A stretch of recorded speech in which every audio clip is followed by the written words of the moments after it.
எல்லோருக்கும் வணக்கம். No sugar, no மைதா, no அவன், நத்திங். எதுவுமே இல்லாமல் ஒரு கேக் செய்ய முடியுமா? இதில் ஒருத்தன் ரகசியமாக ஒளிஞ்சிருக்கான். அதுக்கு முன்னாடி ஸ்வீட் ஃபாரஸ்ட் கேக் எப்படி செய்யறதுன்னு வாங்க பார்க்கலாம். கேக் செய்யறதுக்கு ஒரு 6 மணி நேரத்துக்கு முன்னாடி டேட்ஸ், முந்திரி, ஆலிவிதை, ஃபிளாக்ஸ் சீட் இதை தண்ணியில் நல்லா வாஷ் பண்ணிட்டு ஊற வச்சிருங்க. கேக்கோட சீக்ரெட் இன்க்ரீடியண்ட்டான சக்கரவள்ளி கிழங்கு, ஸ்வீட் பொட்டேட்டோ இதை வேக வச்சு எடுத்து வச்சுக்கோங்க. பிஸ்தா, பாதாம், பீனட், அப்புறம் பொட்டுக்கடலை, பெங்கால் கிராம் இது எல்லாத்தையும் லைட்டாக ரோஸ்ட் பண்ணி எடுத்து வச்சுக்கோங்க. கேக்கோட பேஸில் sweet potato, dates, roasted nuts, அதுக்கப்புறம் ஏலக்காய், திராட்சை, ஜாகரி இது எல்லாமே பேஸ் இன்க்ரீடியண்ட்டில் ஆட் பண்ணுவோம். எப்பயுமே டேட்ஸ், ட்ரை ஃப்ரூட்ஸ், நட்ஸ் இதெல்லாம் சாப்பிட்றதுக்கு முன்னாடி ஒரு தடவை வாஷ் பண்ணிவிட்டு அதை யூஸ் பண்ணுங்கள். அது மட்டும் இல்லாமல் சில சீட்ஸ் அண்ட் நட்ஸை ஊற வச்சு சாப்பிட்றோம். அதில் வாட்டர் கண்டென்ட் கம்மியாக இருக்கனால அதை சோக் பண்ணி சாப்பிட்றோம்.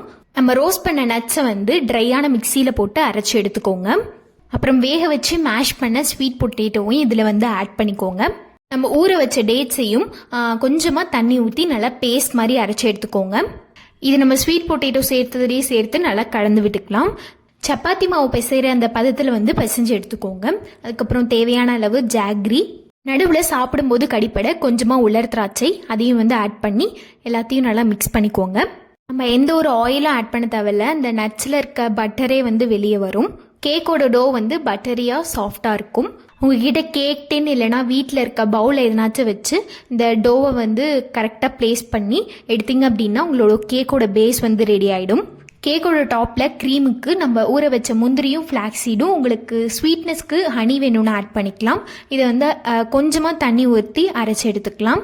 க்ரீம் கன்சிஸ்டன்சியில் அரைச்சி எடுத்துட்டு உங்களோட கேக்கோட டாப்பில் நைஃப் இல்லைனா ஸ்பூன் வச்சு அப்ளை பண்ணிக்கோங்க.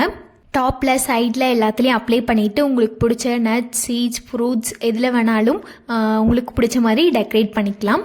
ஒரு 30 மினிட்ஸ் ஃப்ரிட்ஜில் வச்சு எடுத்தீங்க அப்படின்னா மேலே இருக்க க்ரீம்லாம் கொஞ்சம் செட் ஆகும். 80% raw, wholesome, healthy and yummy sweet forest cake ready. It looks so yummy. The next day. Hey, Happy New Year. நம்ம வாழ்க்கையில ஒவ்வொரு நாளும் புதுசுதான். அதனால எல்லா நாளும் கொண்டாடுங்க. அன்பா இருங்க, சந்தோஷமா இருங்க. அது எல்லா உயிர்கள் எடுத்தும் பகிர்ந்துக்கோங்க. இது தொடங்கி இனி எல்லாம் மாறும். Happy new year. Sweet forest was so best. நீங்களும் ட்ரை பண்ணுங்க. அதுவரை நல்லதை சிந்திக்கலாம், அன்பை சுவைக்கலாம். உங்க அன்புக்குரியவங்களுக்கு ஷேர் பண்ணுங்க, லைக் பண்ணுங்க, சப்ஸ்கிரைப் பண்ணுங்க. டடா.